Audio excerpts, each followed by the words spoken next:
All right. Well, I presume that all of our attendees, I can see there's 8 people now, as well as our panelists, 6 panelists.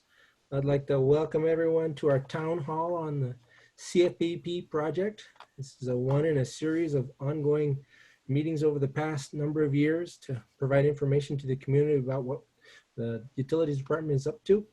I'd like to just get started off by introducing our panelists here. We have myself. I'm just going to be here in a support function. I'll be fielding questions and things like that, making sure everything can run as smoothly as possible. We also have our department manager, utilities department manager, Philo Shelton. Hello, thank you. We have our finance manager, department finance, utilities finance manager, Mr. Bob Westervelt. Good evening. Welcome. We have the Deputy of Electric Production, Steve Cummins, who will be doing the majority of the presentation. And we also have Good evening. We also have the Power Systems Operator, Jordan Garcia, here to provide any other additional input and information that he can. Welcome, everyone. And looks like we have one member, Mr. Pete Sheehy, as an attendee here from our County Council. Good to have you there. So Ben, can I just stop you for a quick second? I'm having a little bit of technical difficulties. Oh, okay. So Julie tonight is trying to make sure that we record the presentation tonight so that we could post it on our website so people can view it at a later time if they couldn't make tonight's meeting. Let us know, Julie, when you think you got it ready. So it's good to see that we have 10 people attending from the community. We are pausing just for a moment because we're having some technical difficulties to make sure we get this recorded for later viewing. So please be patient with us. So Ben, I see that we have somebody raising their hand from our attendees. Ah. Do you want to go ahead and take it since we're waiting? Yeah, this is George. I have a question. Should I send it to you somehow by email or something? I've written it down. So Mr. Chandler, we were going to go over that here as one of our first slides, but Okay. yes, please, we're going to take questions at the end of the presentation. And then Okay. if we don't get to everybody, and we're going to take them by people raising their hands. And then if we don't get to everybody, we're going to ask everybody to please email them to us so we can make sure that we answer everybody's questions. Thank you. Okay. Yep. And we can also take the written, if you're on the Zoom meeting like most of you are, you can also submit written questions by clicking on the Q&A button down at the bottom of your screen and typing in your question, and then we'll go over that. So has anybody talked to Julie? I think she's waiting. Julie, are you still on? Because I think she was doing it two ways. We're recording the Zoom meeting, but then she's also streaming it live on Facebook, I believe. Yeah, I'm on, and unfortunately, it is telling me that our internet is unstable, and so I'm having some difficulty. If you guys, I guess if you want to get started, I'm going to try and call our IT department to see if they can help me with the internet connection. So Julie, just to clarify, this is going to be recorded on Zoom though, correct? Yes, it is being recorded right now. Okay, so it's just the live streaming part that I'm having difficulty with. okay, so I think we'll go ahead and get started, and those that might miss the first part can always have to come back and watch it because we only have a limited amount of time. Right. Okay. My apologies. Oh, that's okay. We're learning here. So Ben, you want to take this one and? Yeah. So we'd like to go over the agenda first thing here, so everyone knows where we're going. We're going to cover how did we get here. So it's an overview of the factors and considerations that have gone into this long process. It's now been coming up on 5 years, I believe, that the county's been considering the carbon-free power project as a resource. So we'll cover over those and some of the history that went into this decision and how we got where we are and where we are planning on going from here. Next major bullet is an overview of the carbon-free power project, some details about it, about the project, the sponsor, UAMPS, who's developing the project, as well as some salient points that will be useful for people understanding where the project's going and how we're best using that information to decide whether the county is well suited to continue in the participation of the project. And then we'll have our conclusion, and we'll go over some timeline issues about, or not, I shouldn't say issues, but timeline about some decision points for the county about where we're going to go in the near term here. And then we'd like to finish with all the questions that we've gotten. So we do ask that you hold your questions till the end, and we'll cover them all at that point. Okay, so for some reason, the slide's not advancing. Let me take them backwards.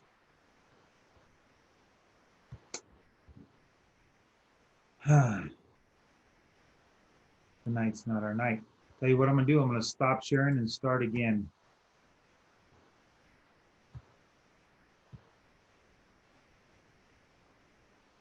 We're really good at power, not so good at Zoom.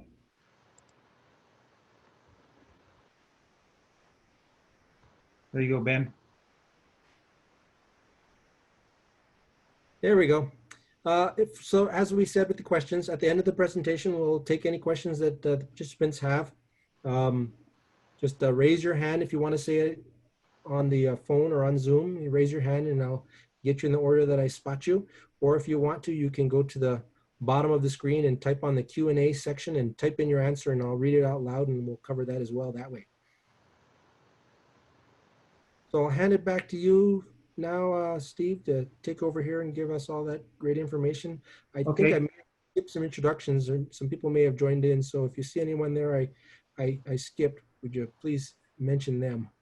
Okay. So like I said, we'll get to all the questions we can, and if we don't get to them all, please submit them in writing. We will get back to you, and we'll post them on our website with the questions and the answers. So as Ben said, how did we get here?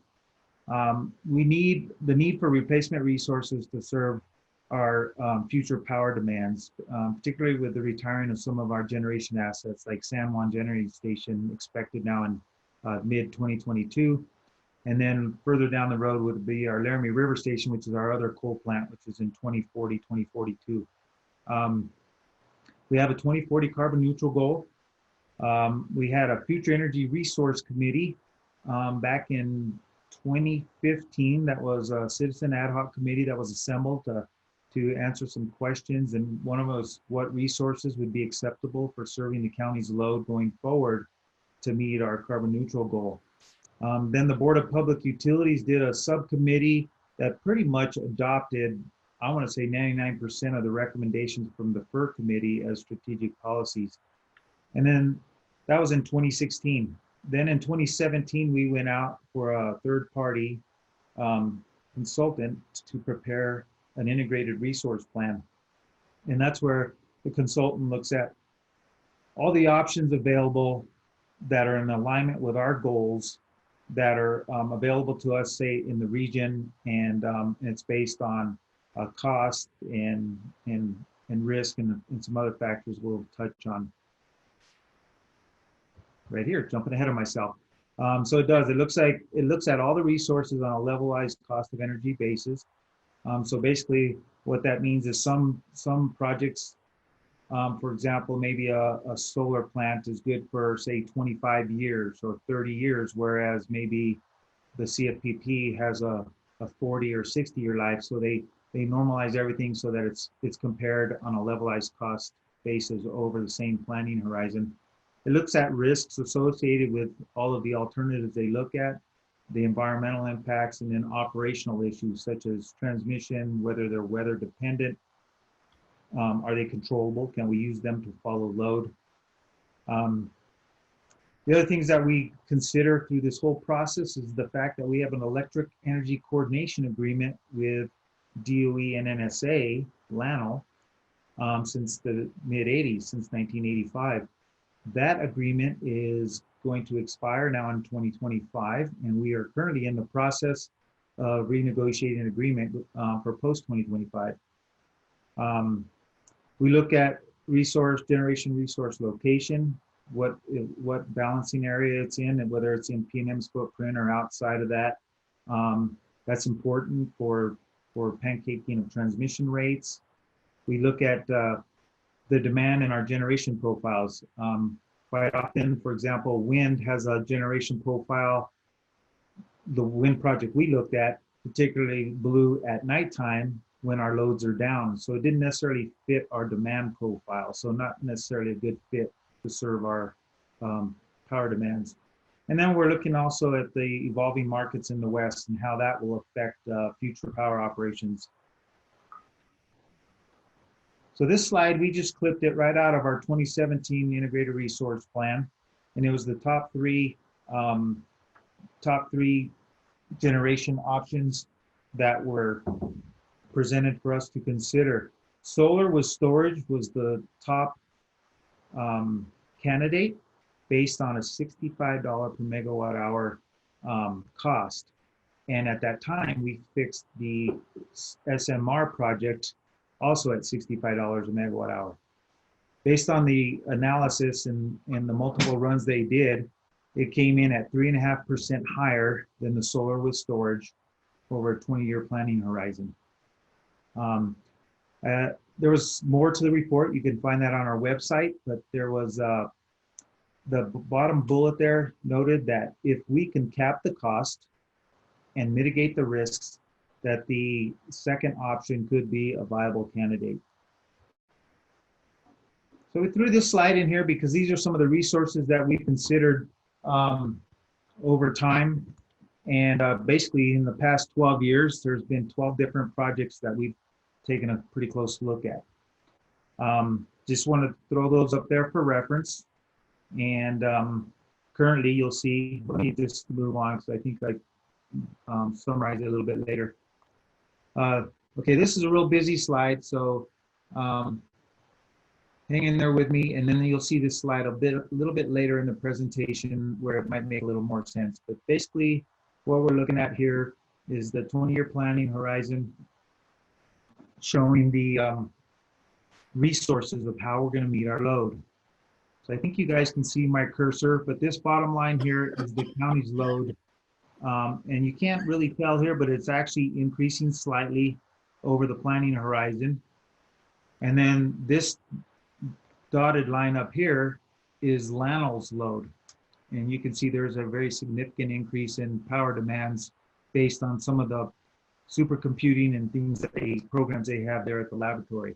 And we coordinate with them since we are in an electric coordination agreement, and we serve the combined load for the whole county. So what we did is we stacked Lanol's on top of ours, and the very top line is the combined load of the power pool. So starting at the bottom, if you look at here, we started out with our hydros, Elvado, Abiquiu, and then this WAPA is the Western Area Power Administration. This is federal hydropower that we get an allocation from. And so what we did is we stacked the clean energy on the bottom with the hydros. But if you back up to 2019, when we first put this slide together, this dark gray bar is the San Juan Generating Station, which represents about 40% of our power requirements on an annual basis. So as you can see here in 2022, as I mentioned earlier, this resource will be retired. So that dark gray bar goes away. The lighter gray bar here right above it is the Laramie River Station. And as you can see, that one tracks all the way out to 2042. Moving over here, looking at this green bar, this is a project that we had before the board and council this last February for a firm wind and solar project. There were several conditions precedent on this project. We are still working it with the Uniper Global Commodities, who is trying to lock in the wind and solar project. It's the COVID situation, COVID-19 has delayed it a little bit due to the supply chain and the wind turbines and things like that. But We're still working this project hard, and we hope it comes together. It's a 15-year contract. It takes us out to 2035 at a fixed cost.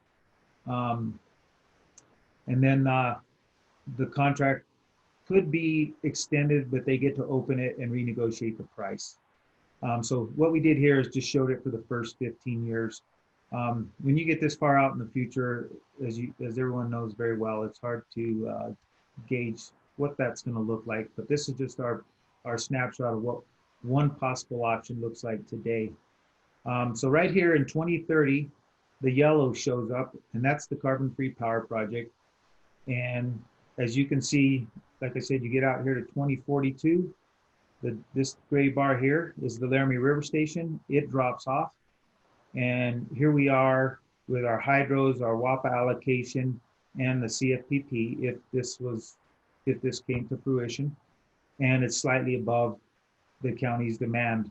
This is on a megawatt hours per year basis.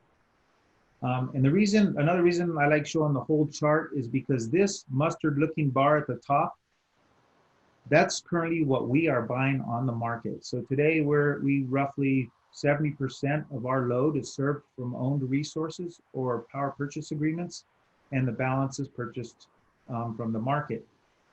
So this is a pretty significant exposure to the market, and we can talk more about that later. In fact, at the July 19th utility board meeting, we will be talking to the board about the energy imbalance market, and there's some issues with being on the market like this.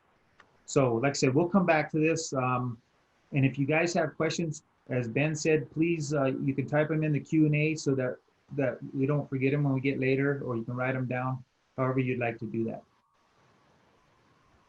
Okay, some project specifics. Partners, UAMPS is the Utah Associated Municipal Power Systems. NewScale, which is the technology developer. Fluor is the engineering firm to be the constructor. And then DOE with the cost sharing. It's a 12 60 megawatt small modular reactors for a total of 720 megawatts of plant capacity. It's to be sited at the Idaho National Laboratory. And currently the county is subscribing to 11.186 megawatts out of that. So why NewScale SMR design technology? Well, some of the things that attracted the county to it was the safety of it. It requires no AC or DC power or operator interaction for a safe shutdown. They can basically walk away from this thing. The modularity of it, that it can be factory built, and these modules can be taken offline one at a time for outage maintenance and only take down 60 megawatts out of the plant capacity. Unlike the larger plants, say for 1,000 megawatt plant, the larger AP1000s, they'll bring the whole plant down. And there's been studies that show that this modularity of this plant can follow intermittent resources like wind and solar. So as I mentioned, who UAMPS is, it's 47 public power members. I believe it's in 5 different states. We joined back in 2014. And 36 of the 47 members are currently participating in the CFPP. And there's the link to UAMPS website if you want to read up more on UAMPS. Project history, this is just a little bit of background where we started back in 2015 with a study phase siting agreement, what we referred to as the fatal flaw analysis. It passed that, and then on April 10th, 2018, the board and council approved the power sales contract for our original subscription of 8 megawatts. And then last December, there was an approval of the jump resolution for an additional 3.186, and that's where we get that total from. This here is just a slide showing the public involvement that we've had to date, and here we are on August 3rd. Okay, so this is where we jump into we'll probably be back on this slide with questions, but we wanted to try to point out what's happened in the past, what we're looking at, what the decision is now before the board and council, and then future commitments, what it would be if we were to continue on with this project. So as I said, the study phase siting agreement, then we had this, after we signed the power sales contract, they did this interim off-ramp at $6 million some things had to come together. And then last December, with that jump resolution, we had an additional $3 million. And this is where we are today, right here on this first red arrow. So now what's inside the red box is to complete the licensing period phase 1, which is the combined operating license application that will be submitted to the NRC for review down here on number 3. So we broke it down like this to show you, this was a request from our board and council the other night to kind of see what's going to happen in this next phase and how are we going to make sure that this project is still viable, whether it's DOE appropriations coming through with the cost sharing or if it's additional subscription or not. So the first thing that's going to happen right here now in August, the plan is, this is the target anyways, the goal is they want to execute, and this DCRA stands for Development Cost Reimbursement Agreement. That's between UAMPS and NuScale, the technology developer. The EPC, which is the Engineering, Procurement, and Construction Development Agreement, that's between UAMPS and the FLUR. And then the DOE multi-year award, which is the contract that UAMPS will sign with for this multi-year award on cost sharing. And that's supposed to come together this month. And then they're still saying they're on target for September. I gave it a range of a few months, September at the end of the year, for NuScale to actually receive their design certification for the actual technology. That's going to be that's a huge milestone for the project, because without that, you can't build it. So a year from now, showing about roughly out in September of next year, FLUR will be working on refining the cost estimate from a class 4, what it is currently today, to a class 3 estimate. And then at that time, per this contract up here on this development cost reimbursement agreement, they will run this test, what we call the ECT test. It's the economic competitive test, where with the new class estimates and everything, it still has to come in for $55 per megawatt hour or less in 2018 dollars. I put this other note right below it. If there's an ECT failure, that's if it doesn't pass this test, the PMC stands for the Project Management Committee, and the county's a member of that. Like I said, we're all members of the PMC, those members of UAMPS that are participating in this project. We can seek reimbursement from NuScale at 80%. And at that point, I put it over here, if that was the case, they expect to spend from now till September next year about $63 million, of which $11 million would be cost to UAMPS. With the 80% reimbursement, that would leave $2.2 million to the UAMPS membership. That would result in some cost to us of $115,000 additional dollars above this top red arrow, which is what it is today, to keep this project open as an option. So then I wanted to point out here that this is from, this is the end of the COLA prep. I put the dates the same there, but basically this is in 3 years from now, when they complete the combined operating license application and it's ready for submittal, then we'll be at a class 2 estimate. So now the estimate, and we can share this with you later, is getting a lot tighter, a lot more accurate, and we're de-risking the project. And that will be another run of the ECT, the Economic Competitive Test, once again. Right here on this line, this is something we're going to ask for from the board and council, is a 20% contingency. And the reason we're asking for that is every time the membership goes back and asks their governing bodies for approval, there's the chance that somebody might reduce the subscription, or they might even say, you know what, this project's no longer an option for us, and they would exit the project because they have that option right now at this stage of it's an off-ramp. It's part of the contract. With that said, we didn't want to fix it at a number and then have a small person or somebody reduce slightly their share and our costs go up slightly. So this would give us a little bit of room to work with to stay in the project without having to come back and forth to the governing bodies. It's as you can imagine, it's pretty difficult to manage, and UAMPS does a good job of it, along with their members, to manage 36 governing bodies on these approval stages. Okay, so the future commitments, this is just there so you could see what this looks like. This is where they would take this combined operating license application, they would submit it to the NRC, and over this time period from 2023 to 2025, these dates here, the NRC would do their review of the application, and this is all site specific for the site. You heard me mention the design certification, that's for the technology. This is site specific NRC, the Nuclear Regulatory Commission's review.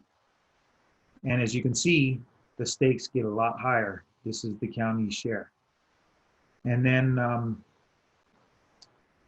and that's just a subtotal there. And then if this is the last and final off-ramp for the project, this is what they call the final notice to proceed. You're now at a class 1 estimate. This is what Fluor is going to sign on the dotted line saying they can build it for this price. As with any contract, it's only as good as the contracts. There's things that, when you're in construction, there's things that could be out of the control of the contractor as well as the membership. And that's just how all projects work. But this is just to give you an idea of the total project cost here, $6.1 billion. After DOE cost share, it's a $4.8 billion project. And this number here, it shows that basically 74 million would be the county's responsibility based on a full subscription of this project. But it's important to note that as of here, this upper arrow, if we stay in this project, all these costs here, there'll be interim financing, and then finally, if the plant is built, there'll be some final financing, and all of the interest and everything will be rolled up into that, and we will start paying per megawatt hour of energy. And as I mentioned, that target price is $55. So that's a lot said for that slide. So I'll tell you what, we'll just move on, and we'll come back to this because I'm sure there'll be questions. So this is basically just considerations for our continued participation. We believe it's low cost to continue for now, at least for this next phase, and see if more things come together, specifically subscription in the project, and also the DOE appropriations and things like that. We think this is a good way to mitigate our future generation uncertainty, keeping it open as an option. That third bullet there is resource adequacy in the West. And this is something that the industry is talking about regularly now at every committee meeting we go to, every conference we go to. This is the big discussion right now. And it's because of all the coal plants that are being shut down in the next 5 to 10 years in the West, and what it's doing to the having adequate resources to serve the loads in those N-1 conditions. So we mentioned that there. I think it's important to point out that for this next phase of the project, that DOE's cost share is 85% of the cost to get to a class 2 estimate. And remember what I said, this is where they start really fine tuning it, and we're de-risking the project. And as I mentioned, the economic competitive test for $55 in 2018 dollars. So we continue to look at our generation options. Currently today, we believe renewables and storage are not yet economically feasible. And to meet our carbon neutral goal, these are our options. We did do in 2017, as I mentioned, an integrated resource plan. I mentioned it came in second, 3.5% higher in cost. or a 20-year plan horizon, but that was based on $65 back in 17. We're now targeting 55.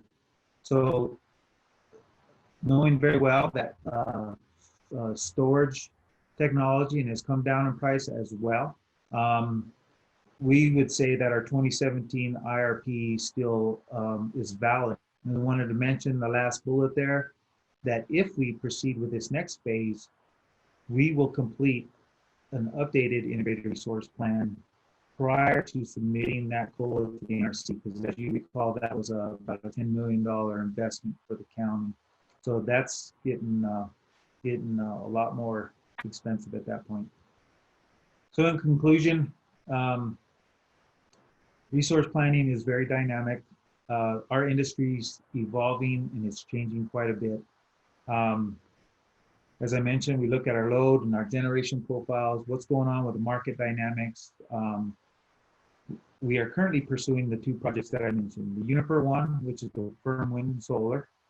We're hoping we can bring that together before the end of the year. And then we will continue to monitor everything that's going on with the industry, and we will be reporting back to board and council as appropriate. So I just brought us back to this chart only because we talked about the CFPP. As I mentioned, if we were to stay in it, come on in 2030, and as you can see, this is one plan of what the future might look like. And we can come back to this if there's specific questions. This is where we're at tonight, here at the August 3rd Community Town Hall meeting. On August 9th is the deadline for the comments on the open forum. And then August 19th is currently where we're scheduled to be in front of the utility board with a decision. And then August 25th with county council. This last bullet here, September 16th, 2020, is the deadline for us to notify UAMPS of the county's continued participation in the project. So there we are. We're going to start with questions.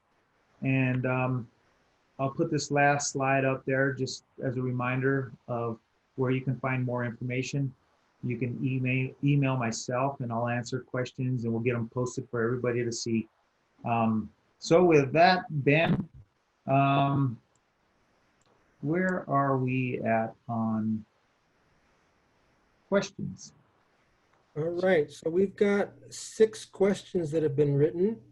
Do you want to go over the written ones first? We have also got a hand up from George Chandler.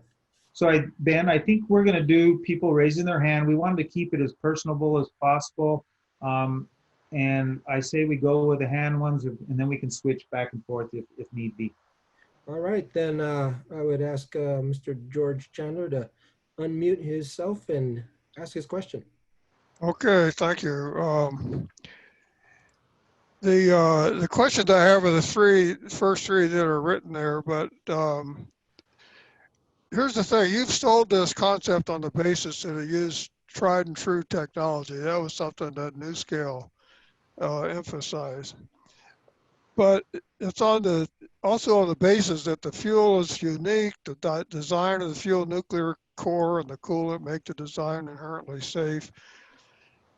And it's the first reactor to go into production, which is not tried and true. It's brand new, first of a kind, they say.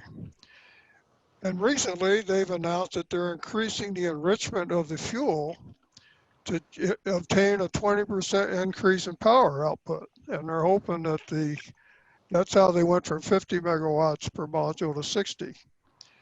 And now recently, another article recently says that they're exploring another metal fuel technology from Lightbridge, which would give another 20% increment. All these things are they're changing design in significant ways as they approach the design certification. And they have never tested, I have read everything I can find about this project, and I cannot find anywhere where they have actually tested this system with a nuclear core, with nuclear fuel in the core to do the heating. All the tests that they've done of the cooling system and of of the modules, the flow system. It's all done electrically heated. They've never tested the nuclear core, as far as I can tell. So my question is, have they ever tested the nuclear core? Maybe I haven't found it. Have you ever tested a full scale or other prototype of the reactor core and the primary cooling system using nuclear fuel as the power source? And if so, are there reports? Okay, good question, Mr. Chandler. You're correct. This is a first of a kind, and I guess we should make sure that we continue to state that. I know we have in the past, but it's not on tonight's presentation. So as far as the uprate from 50 megawatts to 60 megawatts, you're correct there as well. What the design certification that's in front of the NRC right now is for 50 megawatts. One of the folks with NuScale came from the NRC, and he spent many years there. He understands how they work and their process, and he told UAMPS, or told NuScale, you let them design the 50 megawatt certification first, because if you go in the middle of a review process, it really flips them upside down on getting through it. And then you come in with after you get that approved, you come in with an amendment. So those are real risks to the project, absolutely, and we understand it. And those are things that we're going to keep our eye on if we continue to participate. As far as, you're correct also about, it's only, they're at Corvallis at the university. They do have a 1/3 scale mock-up of this. And you're correct, it's only been demonstrated with electric, thermal heat. But it's proven how through natural convection and conduction, how the water flows on its own, why operators can literally walk away from this plant and it will self-cool on its own. We will probably have to, and we can get with NuScale and some of the others more on some of your questions a little more in depth. We didn't have anybody from NuScale tonight on the phone. They're very busy with all the other memberships going through their process. If you listened in last week, they were on the call. So what I'd say is we'll try to put some little more meat on the bones with that question of some of your questions about the technology, if that's okay. Well, if I can just say, I mean, it looks to me like you're building this whole project on quicksand. You have not tested the fundamental basis of the technology. That has not been tested. So it's all paper. You're doing everything with paper, and you're just because you can sell something to the NRC doesn't mean it's going to work. And if you haven't tested, I spent my life doing science, and I can tell you what, I have almost never had something work the first time I put it together. If it had any significance to it, okay? You always have problems. And here you're going to have a problem with the very basis, the very fundamental basic concept, which is the ability of that system to shut down and when it's got nuclear fuel in it. And it's not just water flowing in there. That water's got chemicals in it that are important to how that thing works, to the shutdown process. And the same is true with the fuel. The fuel has additives to it to help it to shut down. It's just not ordinary pressurized water reactor fuel. It's different. And they're changing it as we speak, right? They upped it to 60% by enriching the fuel higher, and now they're talking about changing the fuel entirely with this thing from Lightbridge. This is a fundamental problem that just needs to be addressed. So thank you. Well, thank you, Mr. Chandler. Comments, very good comments, and thank you so much. All right, we've got another question from Edward Birnbaum. Would you ask your question, please?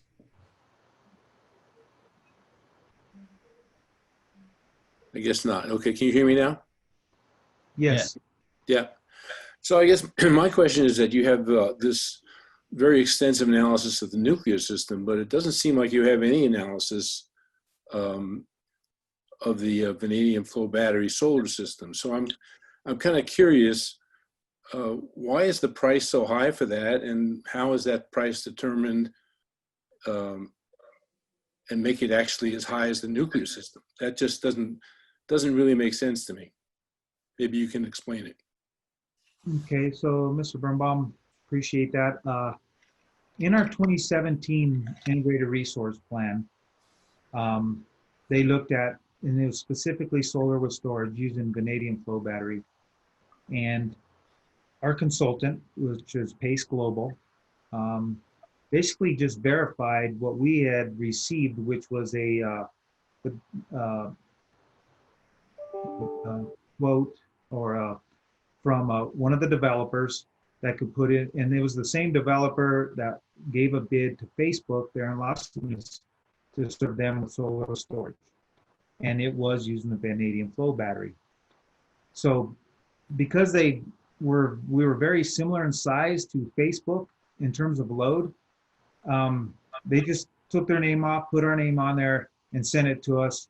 And like with anything, it's only as good as when the rubber meets the road, right? So we had Pace Global take a look at it, and they said, based on their research and what their understanding of vanadium flow batteries, that the $65 per megawatt hour over that planning horizon was realistic. So with that said, today, when we look at storage, we can only go by the reports that are out there, and the most recent ones we've seen are by DOE, put out a report in 2019, and then there's another one, I think, by the Energy Information Administration this year, talking about the cost of battery and the different types of battery and storage. So we've run those numbers again, and you know, Ben, I think I'll let Ben weigh in on this because we just looked at them again last week. And Ben, what, based on today's cost, what is the cost of vanadium flow battery with storage equivalent to the CFPP? It's a little difficult to give concrete numbers. They're all based upon cost projections and averages, which, you know, ignore a lot of variables and the particularities of what the county would need to satisfy their needs. But making some what I felt were reasonable assumptions, I've come up with some estimates for 2025 and 2030 timeframes that seem to be promising. They're in for vanadium flow plus renewables. It comes out with a lot of assumptions again and some simplifications. So it's not anywhere near a final answer. So take it with a grain of salt, but in the ballpark of between 5.5 to 6.5 cents per kilowatt hour, which is the same thing as $55 to $65 per megawatt hour. So Ben, please clarify, is that just for the storage, or is that the storage with the solar or the renewable, whatever, to charge it? That includes that's the approximate cost overall, including the expenses for the installation of the flow battery system, as well as operations and maintenance and the energy needed to charge it, and accounting for some conceptual efficiencies for discharging and charging that are associated with that storage technology. It also makes the assumption of that the battery would be providing approximately 25% of the load, with the balance being provided by renewable power at $30 per megawatt hour. So if you average them all out, it comes out into, like I said, about $55 to $65 per megawatt hour.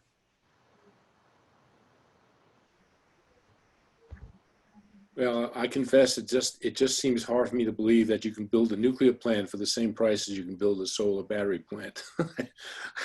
I just wonder would these assumptions really make any sense. It just, I mean, a nuclear plant is so much more complicated, and there are so many more. Just the nuclear regulatory process costs a fortune, and that's not in the solar plant. So I really have to question how those estimates are arrived at. I mean, maybe these guys just want a big profit. I don't know, but to me, I find it very strange. So just to follow up on that, Mr. Birnbaum, as I mentioned, we will update our IRP. And like I said, these are third-party consultants. They're looking nationally at actual projects, size, things like that, and have a better gauge on some of these costs. But we're basically going based off of our 2017 IRP, which is now 3 years old. As I mentioned there, with our interim review on the cost of batteries and stuff, it's still, this is still a viable option. And as we mentioned earlier, in a diverse generation portfolio, not having all of our eggs in one basket, so to speak. But we'll definitely follow up on that. Right, and my analysis, I will point out, was, I was trying to be generous on the side of renewables, because the county definitely wants to encourage increased generation in our portfolio for renewables, hence our approach with Uniper and an attempt to get there for a 2040 carbon neutral goal. So when I say, when I give you a price range, it's really with a big grain of salt, and it also comes with the knowledge that and awareness that vanadium flow batteries are by no means a commodity battery solution at this current moment. There are very few of them that have been fielded and deployed within the US.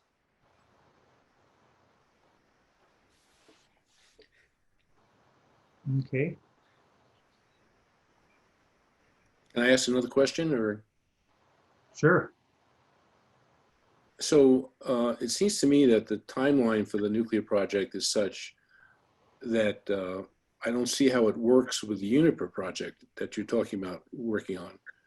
I mean, you're going to be committing $1 million pretty soon, and you may not know enough information about the Uniper project to make a decision about it now. So it just seems like they're in conflict with each other, and I don't know how you're going to figure out which is the appropriate way to go.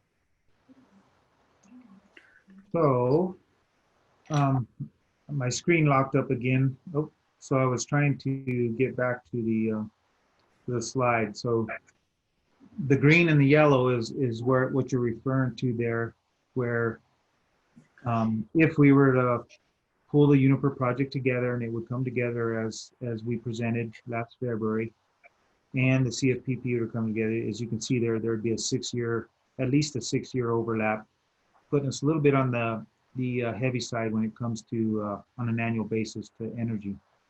Are you telling me that you would go forward with the nuclear project even if the Uniper pans out? As of right now, yes. That's a decision. So the decision, as I mentioned earlier, is what we're asking for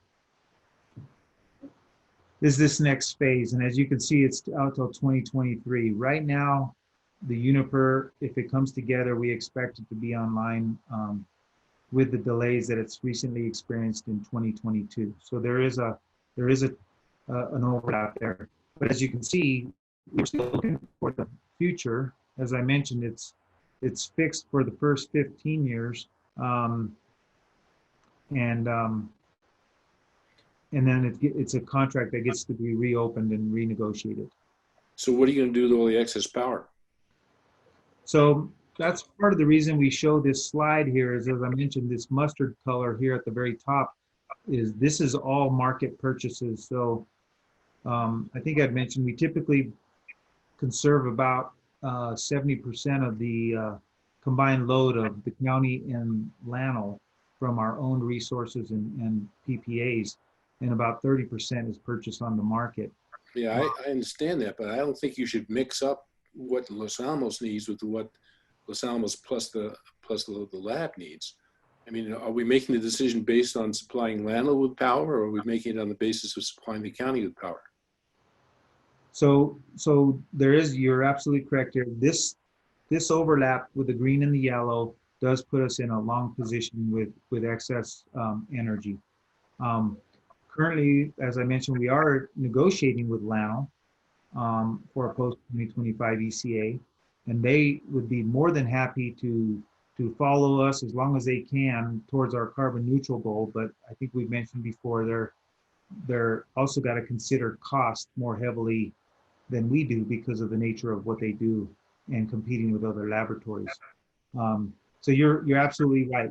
But the original sizing of the CFPP was prior to Uniper coming along. And as we mentioned, we're keeping our eyes and ears open for projects to help us meet our goal. This one came in just this last year. We were working on it, but we've been in the CFPP as an option since 2015. So yes, we are actively working with Lano to serve a portion of their load with this excess energy that you see here. And we actually did an amendment to the existing contract to make this Uniper one, the one in green, part of the contract. And we've done that to date. And we're looking to do the similar with the CFPP going forward. So yes, timing is never on our side. It's never lines up perfectly, but this is just a plan that we're working. Well, I have one other question that relates to the CFPP, and that's why it's so poorly subscribed? Why is only 30% of the power subscribed for, even at this late date? I mean, do you really expect another 60 or 70% of the power to be subscribed to in the next, what, year? Is that what we're talking about? You're correct. It is low on Next 3 subscription. years. It's the next 3 years for this period. We have to get subscription up. Correct. And I think the three big contracts that we think will make a difference is this development cost reimbursement agreement, having a engineering procurement construction agreement with Fluor, and then this multi-year DOE award, which just came in recent months for the cost sharing with the project. So we're thinking those three things will make a difference. The other big thing is this, and you've heard us say this before. Today in the industry, the next best option is combined cycle, natural gas combined cycle. And that's where the industry's been turning to. Now, many states in the West have come up with these renewable portfolio standards that won't allow that. So we think it'll pick up. But that is the goal. That is a very major concern of everybody, is subscription, and that in passing the ECP test.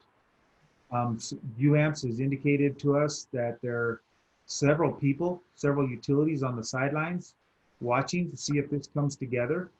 I will point out that some of these utilities are not public power utilities, and they might be investor-owned utilities. And one thing we've learned through our San Juan participation in the San Juan generating station is there's 4, 5, let's see, there's several of us, half of them are public power, and the other half are investor-owned utilities. And it's amazing how we approach everything different from the investor-owned utilities. They're looking after their shareholders, and we're looking after our ratepayers. And they're two different goals that are often very disconnected. So right now, UAMPS is purposely looking to subscribe to public power agencies. So, but you're right. Subscription is a major concern. So, is there a definite cutoff point in terms of subscription? I mean, is there a number, 50% or 70%? What's the number that makes it no longer financially viable? We need 100%. 100%. Yes.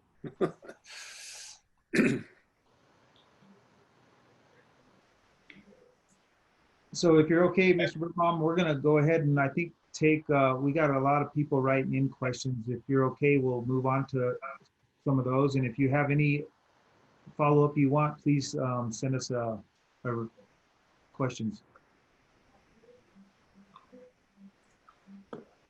Ben? We've got more questions with people with their hands raised up. The next person in line is Mr. Robert Gibson. Thank you. Can you hear me? Yes. Okay. I have three questions. If that's unfair, I'll ask one or two and then get back in line. My first has to do with the EC or the power pooling arrangement with the laboratory. Your future load and resources slide implies a similar relationship with DOE after 2025 as we have today, where the resources and the load are pooled.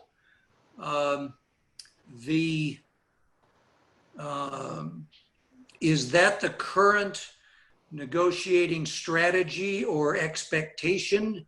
And the reason I ask that is that our goal is carbon-free power.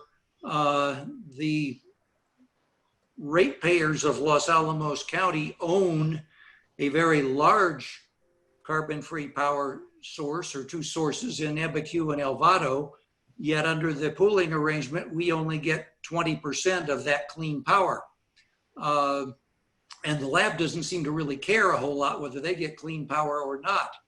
So my question is, are we anticipating a similar arrangement where we'd only get 20% of what our ratepayers gambled on 35 years ago and have seen that gamble pay off in terms of the plants working fairly well, and now the cost of the power is fairly low, but we're still only getting 20% of the clean power and DOE's getting 80%. Is that expected to continue?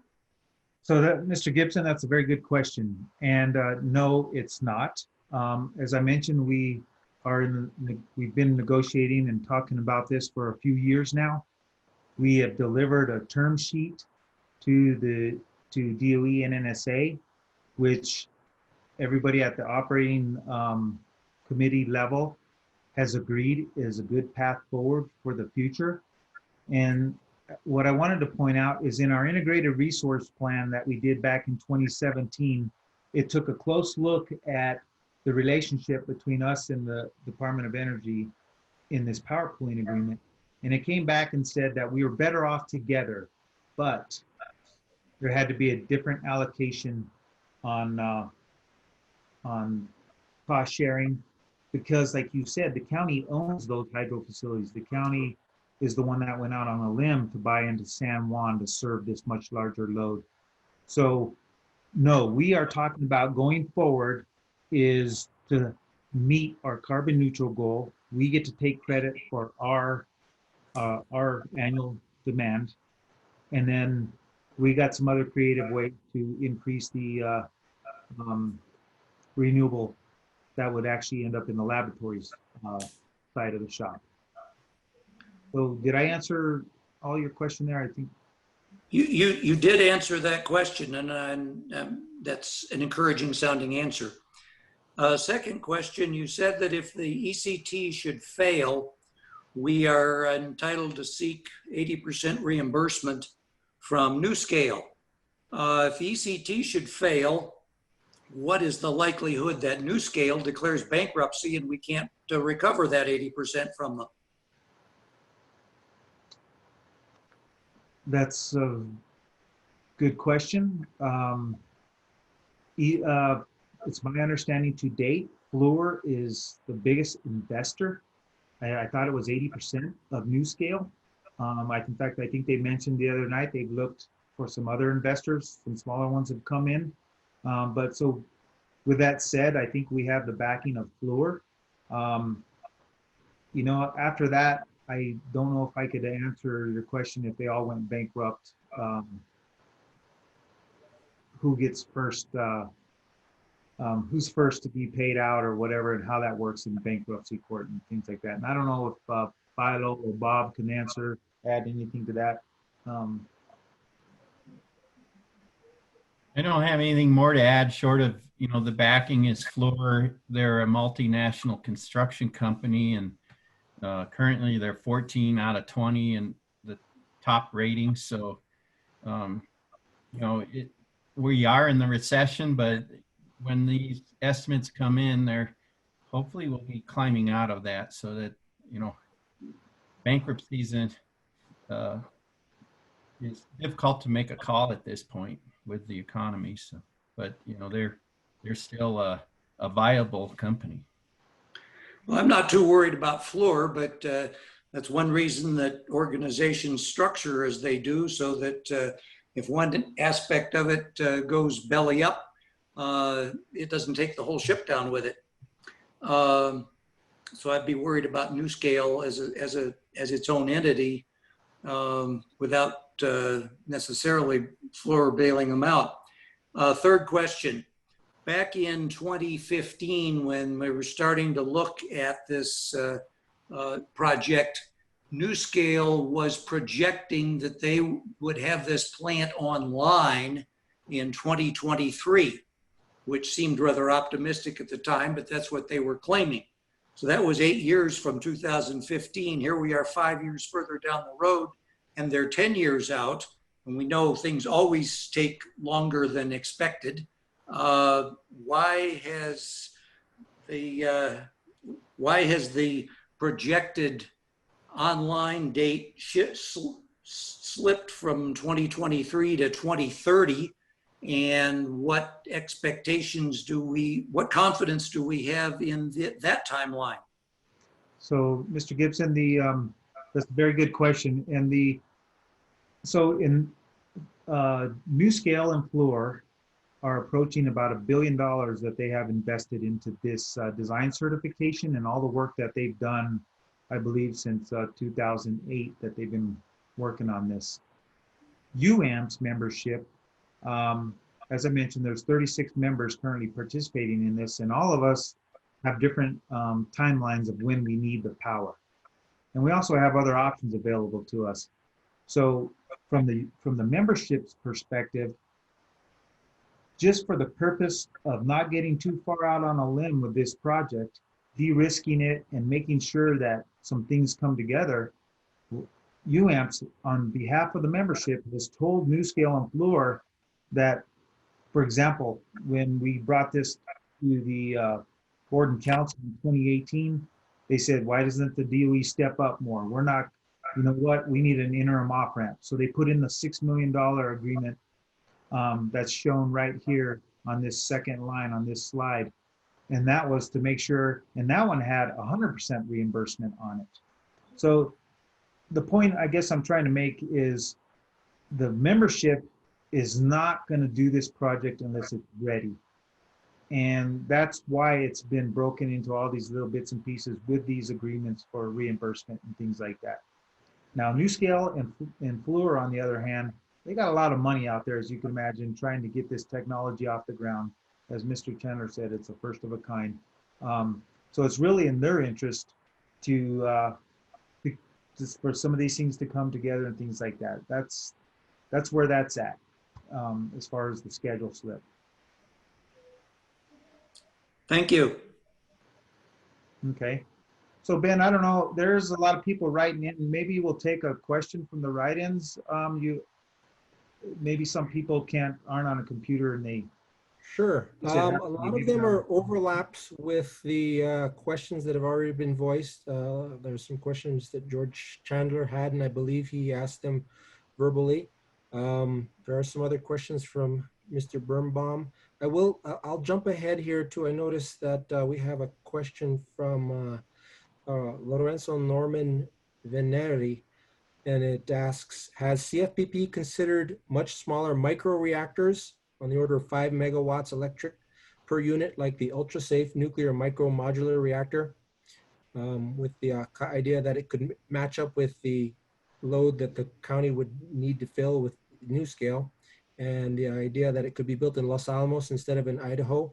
And he has a follow-on question: did the CFPP do we evaluate other options besides NewScale's CFPP project? And are we evaluating any other nuclear options? Okay, so the first question, in 2015, 2016, we actually met with some of the subject matter experts there at LANL who have been working on some of these other projects. DB Rao is the gentleman, I could remember his name, but they were talking about some of the smaller microreactors.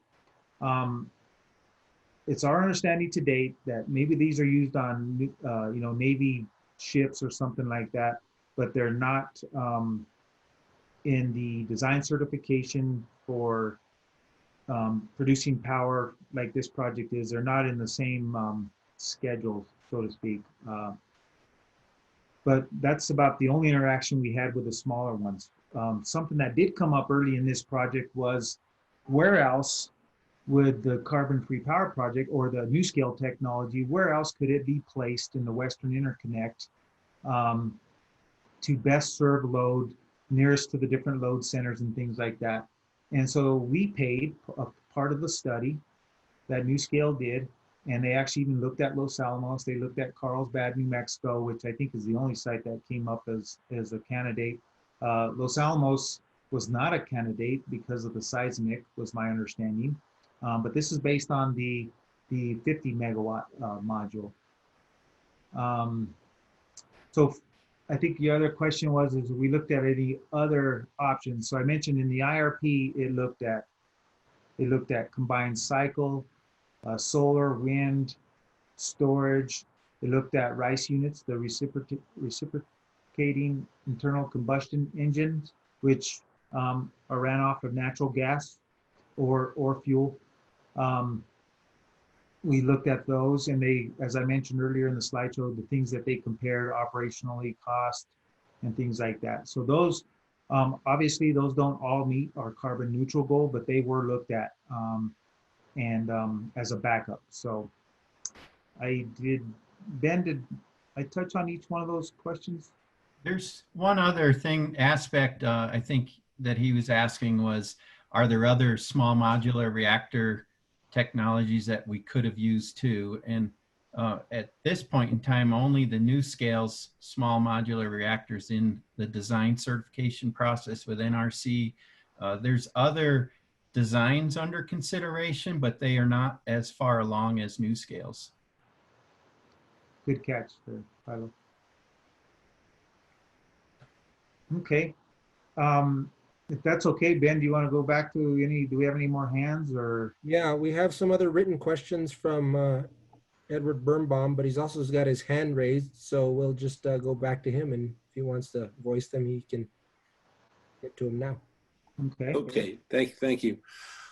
One question that occurred to me is, which is not in the written questions, but I been wondering why a larger utility that maybe could use 500 megawatts or more, why haven't they just jumped on this project and taken the whole thing? I mean, does UAMPS have some control over whether or not Fluor jumps ship on that?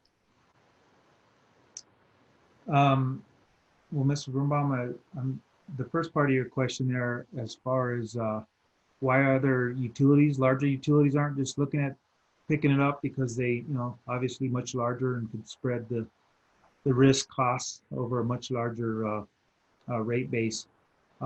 As I mentioned earlier, and PNM's a perfect example of this. Their next best option today is natural gas combined cycle. And if you've been following along with what's going on with the PRC and PNM, they don't want them to do that because we have the Energy Transition Act here in New Mexico. But when we work with PNM all the time, and talking with PNM, in fact, Tom Falgren, one of the VPs of PNM, is on the NuScale advisory board. So they keep their toe in the water watching these options, but he'll tell you every time they're going to go to the cheapest option. And then I don't claim to understand how an investor-owned utility plans their projects and what they can get into the rate base and recovered from their ratepayers and stuff. But they're definitely different than us public power agencies. Okay, thank you. What was you had a follow up to that, or? I'll add a little follow-up for Ed's question, because I think a few other people are asking this. Is Doug Hunter answered kind of a similar question last week regarding this. And most of the private entities have a lot of coal in their portfolio, and they're looking at how to retire and not have stranded assets. And so at this point, they've just been pursuing the wind and solar combination and backing it up with their existing coal resources, knowing that they need to run those plants as long as they can and not have their assets stranded. So that's part of their issue. You know, we have the issue of our asset is being retired in mid 2022. So our San Juan Generating Station is, and the only other coal asset we have is Laramie River Station that goes out to 2042. So this project kind of falls in between those time horizons, and so we have to kind of do the same, look at it, and so that's just another answer to part of that question. Thanks, Father.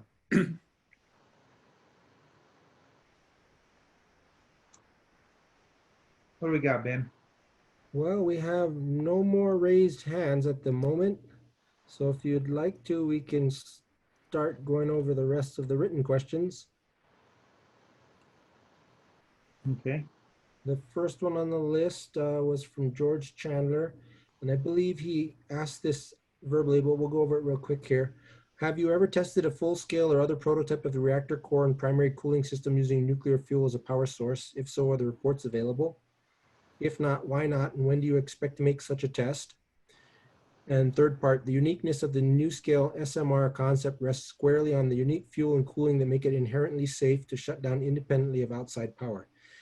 It is the first reactor of this type to go into construction. Why should anybody invest in a power system whose fundamental basis has never been seen a test of all its parts? So I believe he asked that question, and we agreed that you stated that we'd get some look at that more closely. Yeah, I think we answered a lot of these questions, but I want to speak to Dr. Jose Ray. When I met with him last fall, I asked this question about the 1/3 scale. Is that big enough? You know, and he's a scientist that's been in this industry. You know, obviously he invented the NuScale concept, but he also has been involved with many other reactors. And the 1/3 scale, we had a long conversation about 1/5, 1/4, and 1/3. And after that conversation, I felt pretty good that that 1/3 scale was a very good test of the thermodynamic flows that's part of this design. And so I just wanted to pass that along to Mr. Chandler. I think the point is that did not test the nuclear core. That was electrically heated.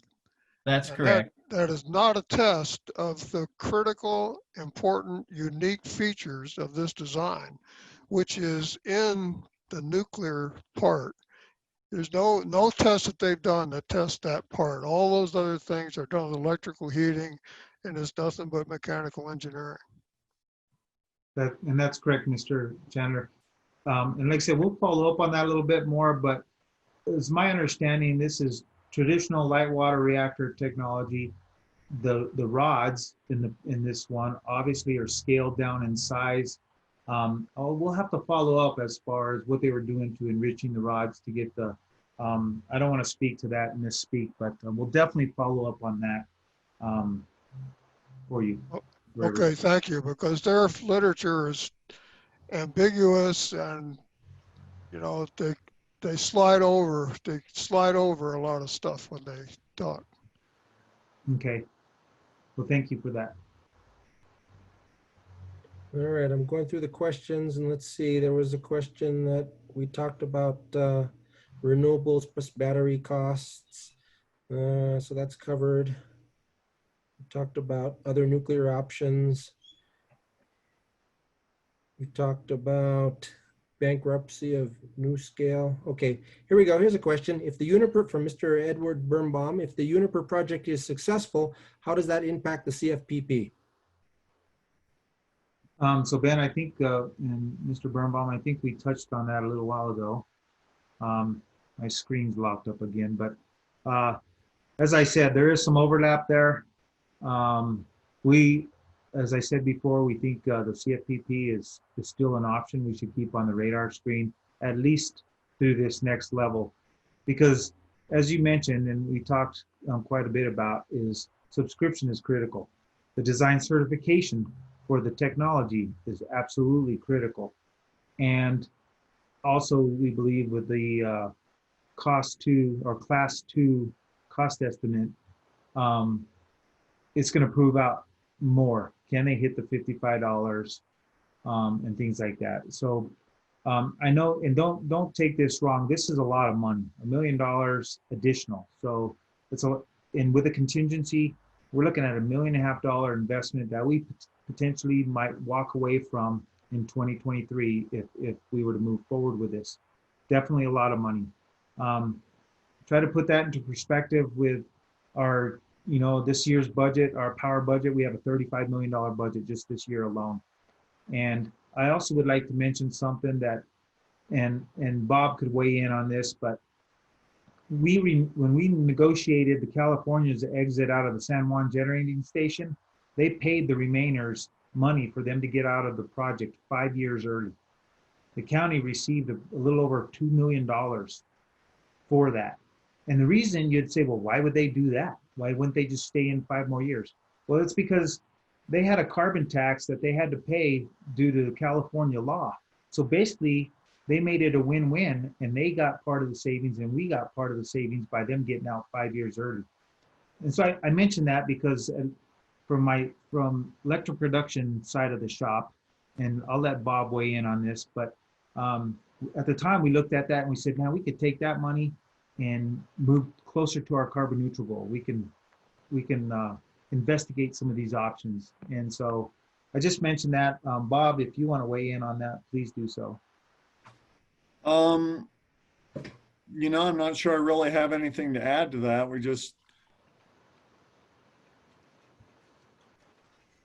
We look at all of the resource, the combination of resources that we have available and what's the best fit. And I pardon me if I haven't been keeping up. We're still on the question about Uniper and CFPP at the same time. Is that right? That's right. It's just a good fit to have the two potential projects in with our power supply projections and our potential resource needs. And Bob? Yes, I don't have anything to add to what Steve said. The only other thing I would like to add, and because we've gotten this question quite often, as you all know, we are a small utility.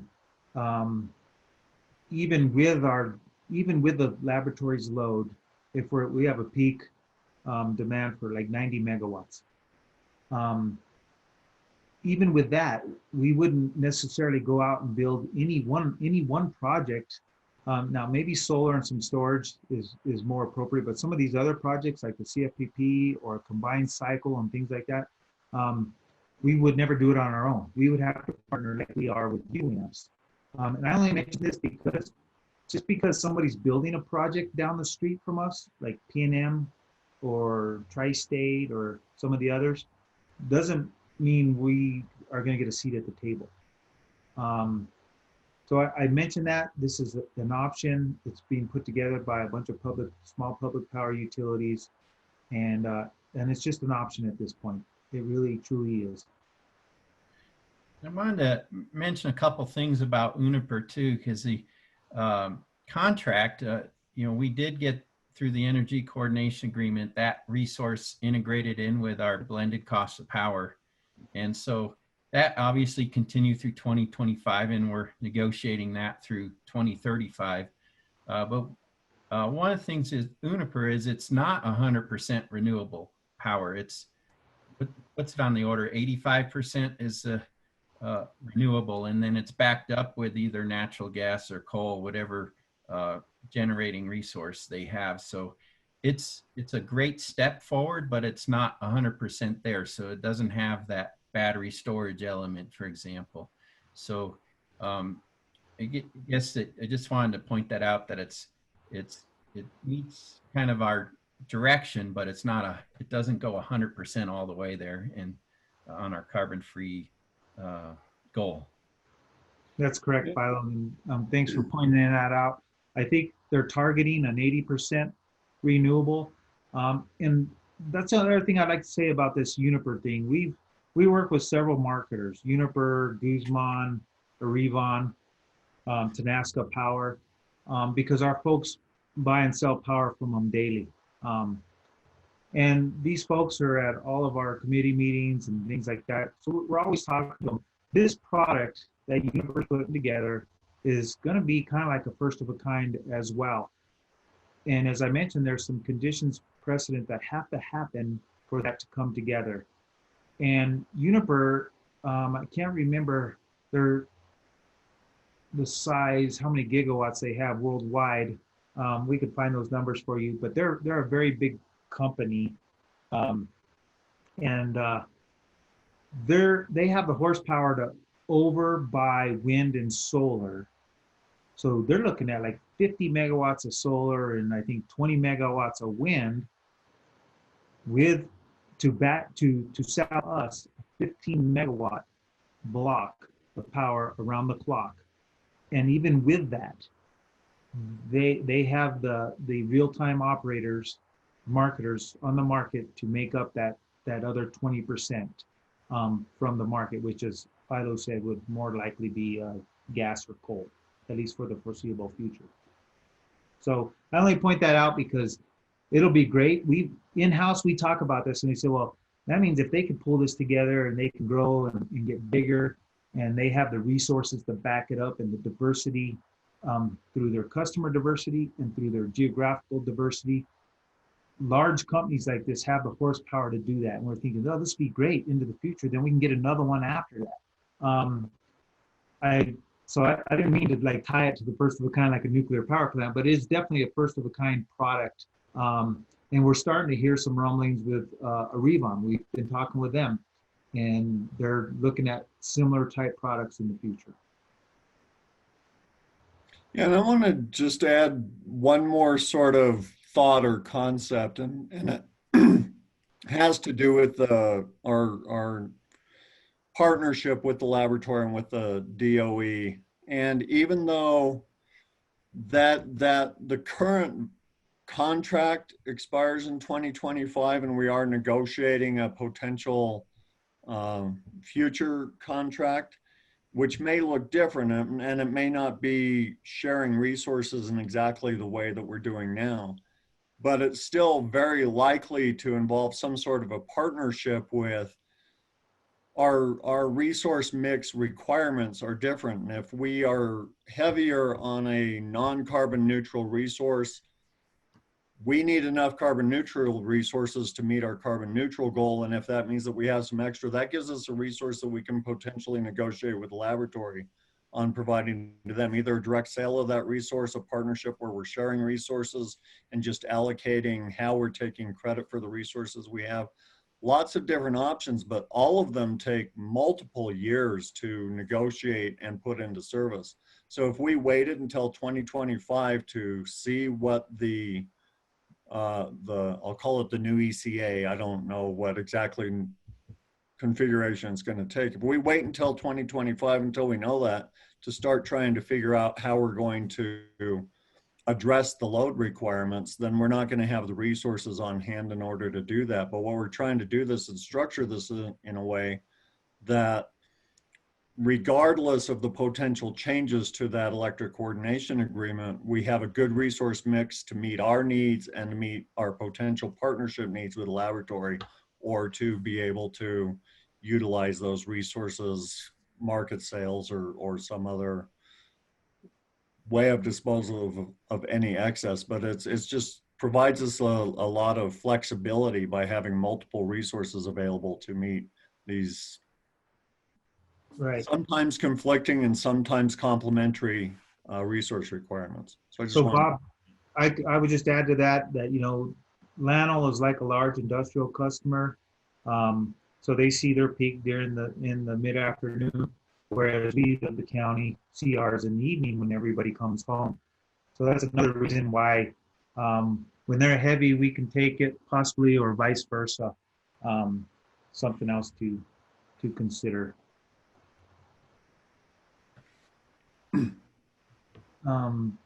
Ben, where are we at? Okay, we've got one question from Bill Mead. He had to take off, so I'll write down the answer and send it to him. But he asked, how is waste handling and disposal accounted for in the planning? And is there a reference for that?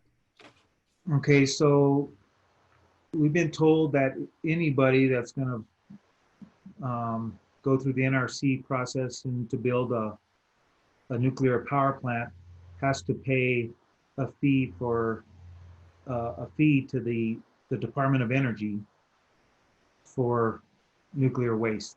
Now, during the, as everybody knows, the U.S. doesn't have a permanent storage for nuclear waste, and all current nuclear waste is kept either in pools or dry cask storage at the facilities where they were, mostly at the facilities where they were came from. So until the U.S. solves that issue, the CFPP would do the same thing. The site would house their nuclear waste at the CFPP site, and the agreement with Idaho, the DOE, Idaho National Laboratory, I believe it's a 99-year agreement for that site. So yes, those are the things that definitely need to be figured out here in the U.S.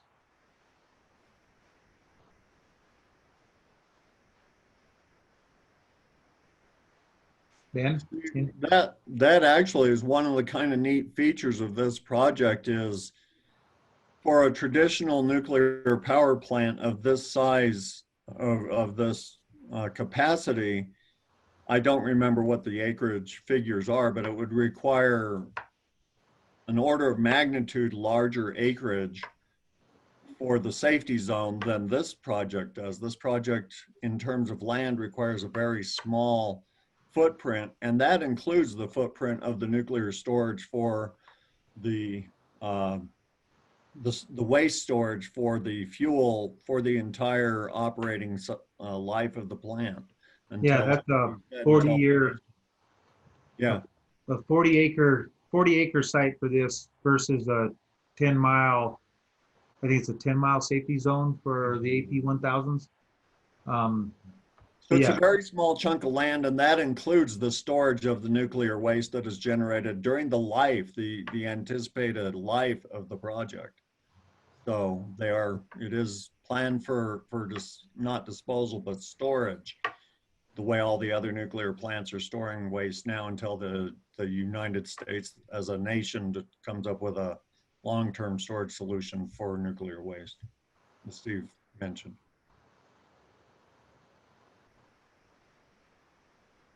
All right, we have a written question from George Chandler asking, what is the status of the fabrication plant?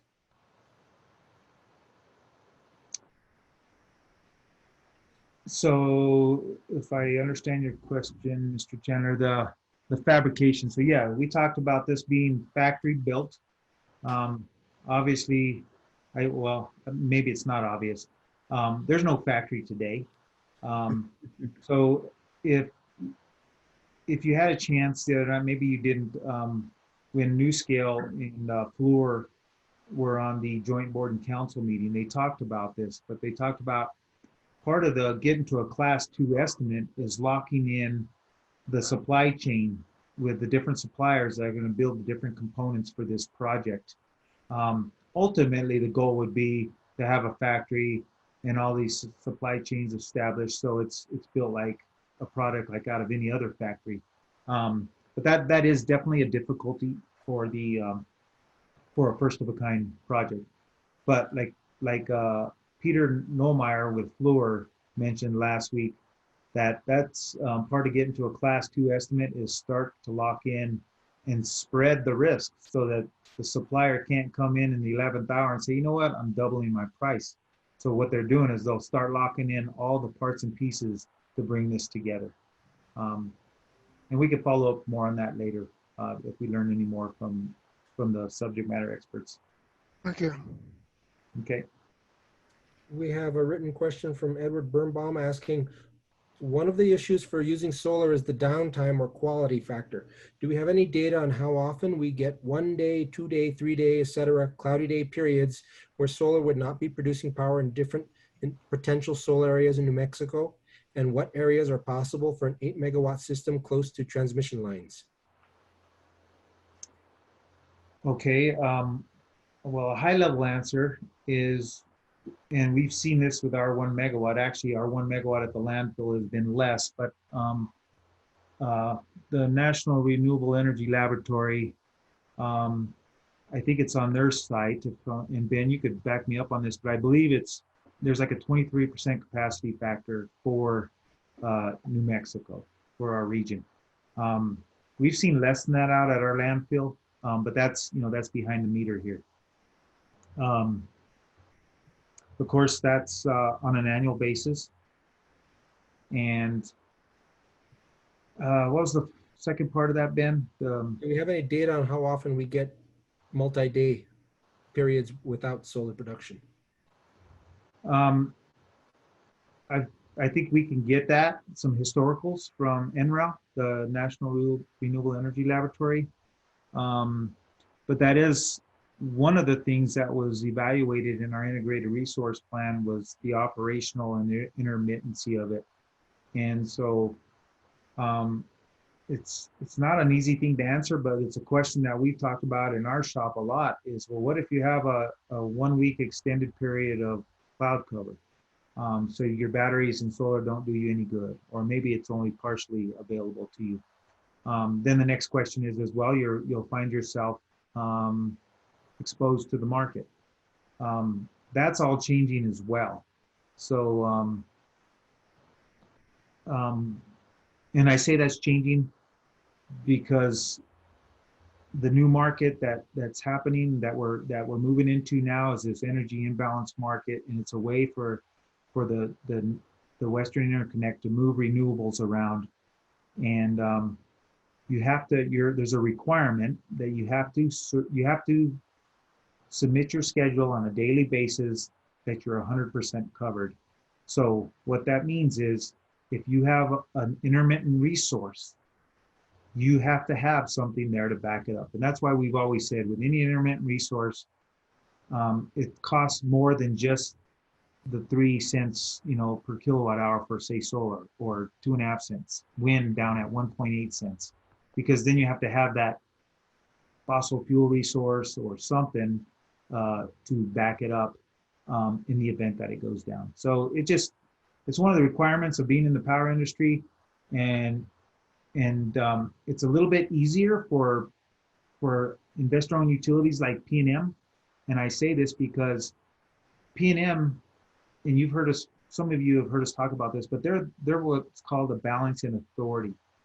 And they basically have the whole footprint in New Mexico. And they have a requirement to keep the lights on, even if Los Alamos County can't bring the power to the table. And we have to pay for that service. And this is all regulated by the Federal Energy Regulatory Commission. And so P&M, on any given hour, has 300 megawatts today sitting idle or spinning, ready to step in if any one of their network customers cannot serve their load. And that's because they have, once again, they have the customer diversity and the geographical diversity. So obviously they have a much larger load, but it's been determined that they need, that's the percentage of their load they need to have to cover these times of intermittency. I'm sorry, I got a little bit off there, and I hope that's a lot of information, but we're more than happy to work with anybody that wants to hear more about the rules of the game that we're in. And I'd like to add just a little anecdotal experience based on the past couple of winters with our own locally sited PV array at the landfill site. What with the larger snowstorms we had in the past 2 winters, it produced enough snowfall onto our fixed arrays so that they didn't generate any power for periods of 1 or 2 weeks. Actually, I just, Jordan weighed in with me on this. He said last January was the entire month. We got anything. And this is not common to all solar arrays, so I want to be fair to other solar arrays. If you recall, ours was a demonstration project and it's built on an old landfill. So they couldn't penetrate the cap per the New Mexico Environment Department. So it's all built on top of the ground. And if you've ever been out there on one of the tours, these arrays are connected with Unistrut running between them. So it's not as easy like on a current solar array that they would build. They could drive down between the panels with equipment to help clear snow. Well, you can't even drive between ours because of all the stuff that's built on top of the ground. So it's a little more complicated and not fair to apply that to all solar arrays that are built today. We I just also wanted to denied, make another comment about, some power entities are looking into building natural gas generating backups for renewables that could be converted to running on hydrogen. And one of the things is all these technologies are emerging into how to back up that last 20%. We mentioned Uniper can overbuild renewable resources and write a contract with us for 80% renewable, but they still need 20%. And that covers this snowstorm kind of scenario. So that's where nuclear has that stability effect where we can do that. One of the things that's, there's a lot of emerging technology with battery storage and then, hydrogen research. And we did have a presentation last year about heat electrolysis where they take excess heat from the plant, the CFPP, and generate hydrogen for transportation fuels, or it could be used for this for backup generation. So I just wanted to mention that there's so many moving pieces in this market. We're trying to identify a safe segment for us to, is to enter. And that's what we're hoping to achieve over the next 3 years, as Steve mentioned, getting more certainty in design and cost estimates, as well as get a design certification from New Scales. And then before we make that next investment, we want some certainty. And all the members have the same, we're all small power agencies, and we're not the only ones asking these questions. They're asking the same questions that we're getting tonight. So I appreciate the questions because they're good to hear. So thank you. Philo, just to follow up on that, I would add our customers here in Los Alamos come from a little bit of a nuclear background. So I would say we get some really good questions from you guys, and it's much appreciated by the rest of the membership because they're actually looking to Los Alamos, our participation in this. And as you can imagine, some of the smaller ones are, they want to see what we do as well. But I just mentioned that. That's thanks to our customers.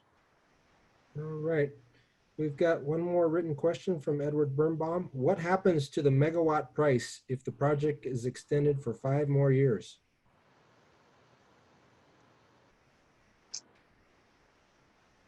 Well, we would have to get with UAMPS, who has the financial models, to try to answer that. And it's probably not a real straightforward answer because of what's in From some of the these agreements. financial model that they have built in there, it's a little under 2% a year of inflation rate. So, I'd say at a minimum, it would be that amount, 2% per year.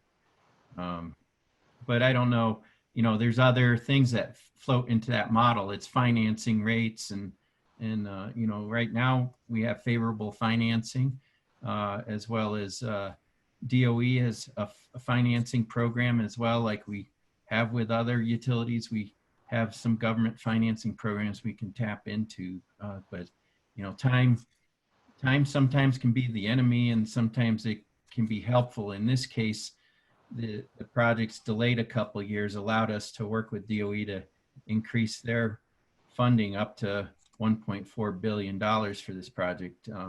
If they hadn't done it, I don't think we'd be talking about this today. And just to add to that, Philo, as everybody's very much aware of, as we get further into this project, there's a lot more money out there, right? So if we're in the middle of construction and it gets delayed, very well noted, because they can't bring the first one online and they struggle for 2 years to get the first one online, that 2% is no small amount of money. It's in your note taken on that. Definitely a concern. There was a written question from Bill Mead asking for PV system. Has reservoir hydro storage been considered? So I think it was just last year. Was it in August, I think, last year? We Yes, sir. presented, so you could pull that up from our website, but we presented to the Board of Public Utilities a pump storage project that we looked into. And would be more than happy to follow up with you and share with you the report that was put together on that. But yes, it has been looked at. It's, once again, it's not cost competitive to date. And the primary reason for that is with any pump storage project, you have to have the reservoirs, and typically you have to have the conduit between the reservoirs to make it a viable option, an economically viable.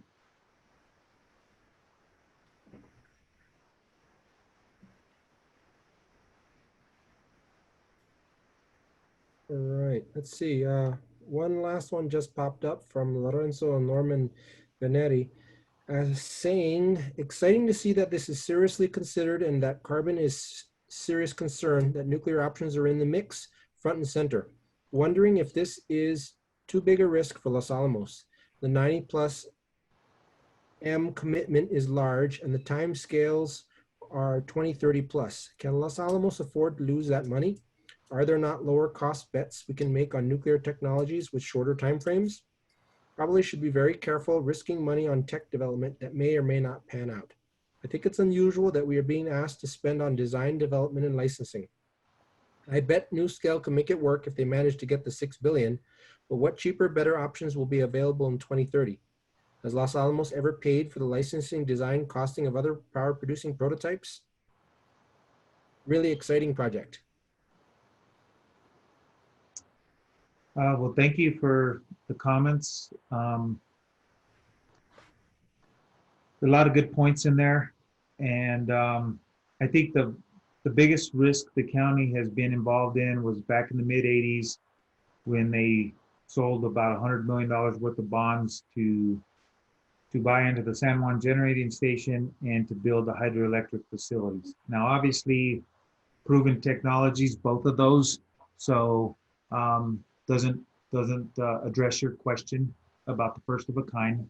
Well noted there. And what was the last very part of that, Ben? Let's see.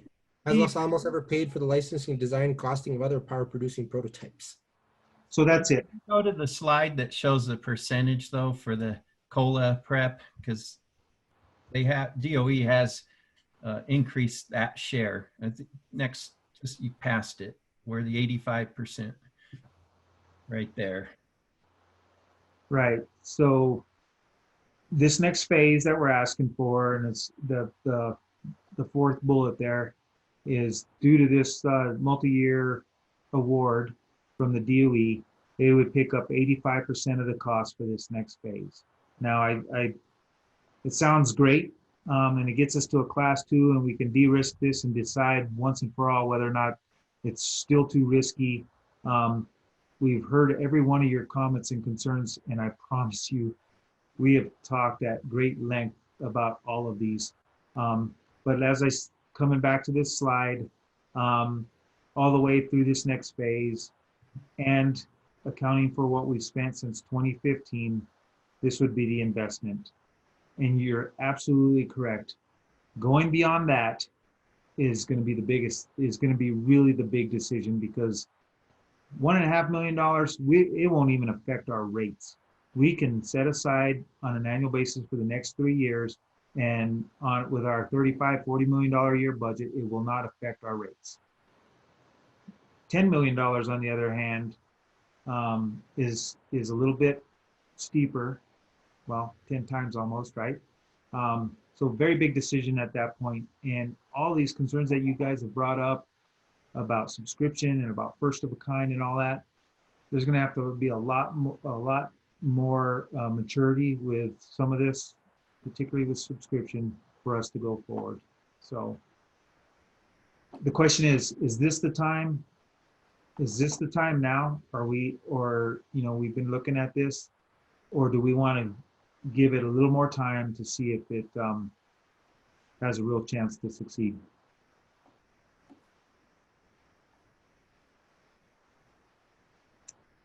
How are we doing, Ben?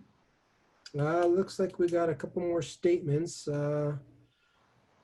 So I just, before you go on, Ben, so it's Go 12 minutes, it's almost 8 o'clock. So we're gonna stop at 8.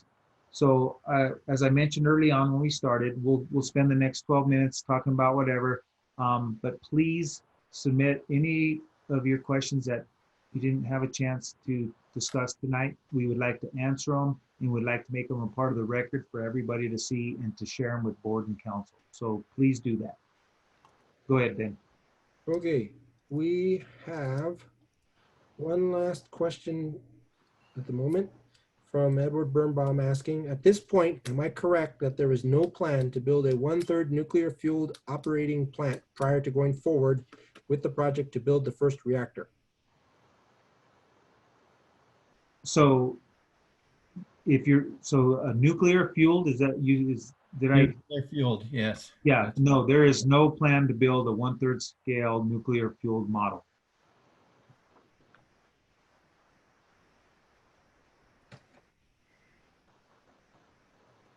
And there's no other questions at the moment, and there's no hands raised.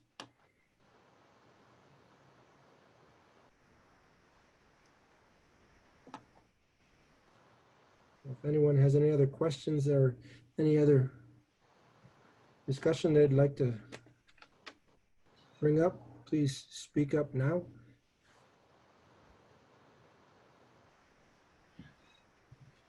Ben, I just wanted to offer to the people that are still listening is we have an open forum where you can make comments, ask questions.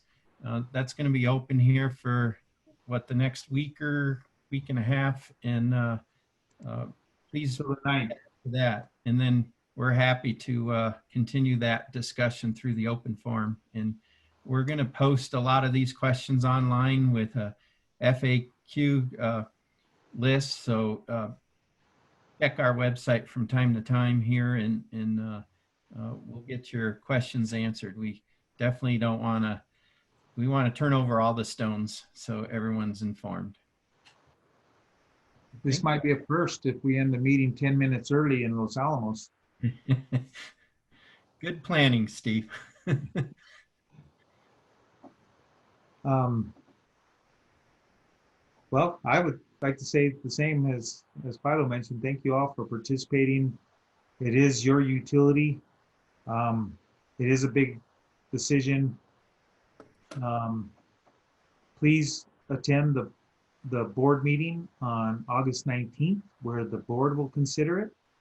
And then it was August 25th, where county council will consider it. And please show up and participate. As I said, it's your utility. So let's get what works for Los Alamos County. Steve, can I just jump in real quick? Yes. This is Julie Williams Hill. I just want to let everybody know that we did have some technical difficulties. So this meeting has been recorded. We will be posting it on our website, so it should be available tomorrow. So just so you know that. Thanks, Julie. Mm-hmm. Okay, well, if Ben, if you don't have any more interested participants, I guess there's no harm in ending the meeting 8 minutes early. So thanks, everyone. And we hope to hear from you and see you at the upcoming meetings. Thanks, Steve and Ben and Julie and Bob for Okay. Okay, good night, everyone.